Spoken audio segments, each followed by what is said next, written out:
Hi, this is Tony Esteves on day 214 of Talk to More People. I'm here at Jason's Gallery in Canmore and wanted to hear you share with me the awesome story that you just told us, but how this became your work.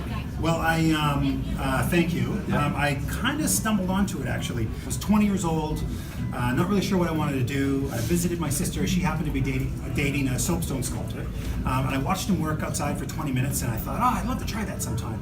And then completely forgot about it and did whatever 20-year-old version of me was doing at the time. Yep. That Christmas rolled around and I got a rock in a box. Right. Best gift ever. Yeah, best worst gift ever.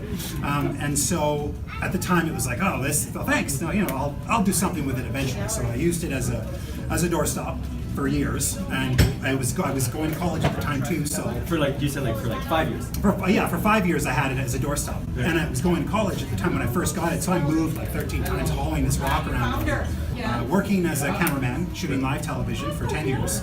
And it was during that time that I was working the morning shift and I was done early in the day and I was looking to kill some time. And so there was this, it popped in my head. I'm like, oh yeah, I've got that rock.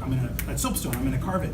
Jumped into it. I was supposed to go to a night class that night and I carved that piece of soapstone. It was a raven, which was really just a rock with a wing and a beak on it. But to me, it was amazing, and I was hooked from there. And I dropped the class. And you said you found that the stone was a lot softer than you expected. It was much softer, yeah. So I carved that first piece with a wrench and a screwdriver. Like literally, I had a sharpening stone because that's what you collect when you're a young man. And so I sharpened the screwdriver and hit the back of the screwdriver with a wrench to carve my first piece.